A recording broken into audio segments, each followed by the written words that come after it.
중국의 총 인구는 약 14억 명으로 세계 1위다. A기업의 평균 주가는 2만원대다. B기업의 업계 점유율은 80%다. 숫자는 전 세계 공통의 언어입니다. 위와 같은 표현에서 숫자가 나타내는 의미는 국적과 관계없이 모두 이해할 수 있습니다. 특히 앞으로 다가올 4차 산업혁명 시대에 살아남기 위해서라도 자녀를 수학 만점은 못 받아도 수포자로 키우면 절대 안 됩니다. 더불어 돈을 활용하는 능력을 기르기 위해서는 숫자를 통해 세상을 봐야 합니다. 같은 음료수를 슈퍼마켓에서는 1,000원에 팔고 편의점에서는 1,500원에 파는 이유, 노동인구의 약 85%가 창업이 아닌 직장을 선택하는 이유 등 숫자는 창의적 인재가 되기 위해 필요한 왜라는 질문을 끊임없이 던져줍니다. 만약 여러분의 아이가 수학을 싫어한다면 좋아하기까지는 어렵더라도 최소한 싫어하지는 않게 만들어야 합니다. 일반적으로 공부나 운동 등 아이가 잘하고 좋아하는 능력을 키워줘야 하지만 수학은 다릅니다. 어렵다고 수학을 포기한 사람이 되어서는 안 됩니다. 삶에 필요한 최소한의 수학이라도 알려줘야 합니다. 수학을 못하는 사람은 수학은 사회에 나가면 아무 쓸모가 없어 라고 그럴듯한 핑계를 대겠지만 수학은 논리적 사고력을 향상시킬 뿐만 아니라 문제 해결력과 상상력을 기르는 데도 도움이 됩니다. 특히 사회에서는 말보다는 숫자와 논리의 힘이 훨씬 설득력이 있습니다. 예를 들어 아이가 특정 학용품을 갖고 싶어하는 상황에서 다음처럼 말했다고 상상해 봅시다.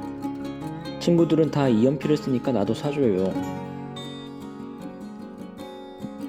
우리 반 친구들 38명 중 26명, 즉 70%가 이 연필을 쓰니까 나도 사줘요. 어느 쪽이 더 설득력 있게 느껴지나요? 당연히 B 유형입니다. 반 친구들 중 몇 명이 그 학용품을 사용하는지 근거를 구체적인 수치로 말했기 때문입니다. 이렇게 수학을 잘 써먹을 줄 아는 아이는 커서도 자기가 하는 일에 숫자를 잘 활용할 것입니다.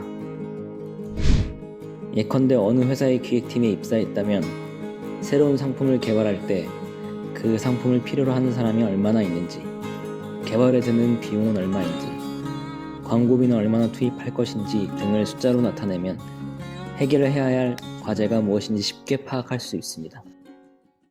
여러분은 수학의 가장 큰 매력이 무엇이라고 생각하시나요?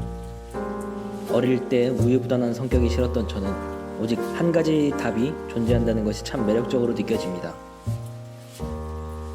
수학의 세계에는 참과 거짓만 존재할 뿐 모호함은 존재하지 않습니다. 그렇기 때문에 매사에 모호한 태도를 취하는 사람은 정확한 답이 나오는 수학을 통해 단호해지는 연습을 할 수 있습니다. 4차 산업혁명의 시대, 아이에게 경제적 자유를 물려주고 싶으신가요? 행복한 삶을 살기 바라나요? 제가 생각하기에 행복을 지탱하는 3가지 기둥은 시간은 돈이다, 돈은 힘이다, 힘은 자유다입니다. 이 3가지는 개별적으로 존재하는 것이 아니라 모두 하나로 연결됩니다. 시간을 소중히 여기면 돈을 창출하는 힘이 생기고 그 힘이 자유를 가져다 주며 자유로운 시간을 잘 이용하면 다시 돈을 창출할 수 있게 됩니다. 이 순환의 포인트는 누구에게나 평등하게 주어집니다. 육아에 들이는 시간도 누구나 똑같습니다. 그 시간 동안 어떻게 양육하고 가르칠지는 부모가 판단해야 합니다. 자아가 확립되는 10세 전후의 시간을 헛되이 쓰지 않아야 아이는 돈에 강한 어른이 될 수 있습니다. 돈에 강해지면 편견이나 고정관념에서 벗어나 자유로운 삶을 살 수 있습니다.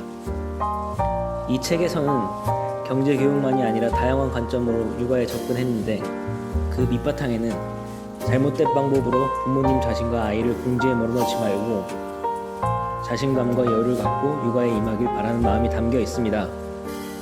또한 엘리트들의 경험담, 유대인 대대로 내려오는 가르침 등 각 가정의 사정이나 아이의 성격에 따라 소개한 방법들을 참고해 실천해 보세요. 마지막으로 당부하고 싶은 말이 있다면 육아에 지쳐 짜증이 날 때는 할머니 할아버지처럼 관대해지라는 것입니다. 부모님은 지금 육아가 처음이기 때문에 마음의 여유가 없는 것이 당연합니다. 왜 우리 아이는 선발이 아닌가요? 등 축구팀 코치에게 이렇게 따지는 부모님들이 있었는데 대부분 첫 아이를 키우는 사람들이었습니다. 하지만 고등학생이 되면 별 불평을 하지 않습니다. 아이가 성장하듯 부모 역시 성장했기 때문입니다. 잊지 마세요. 현명한 부모는 아이를 삭발하지 않습니다. 함께 성장합니다.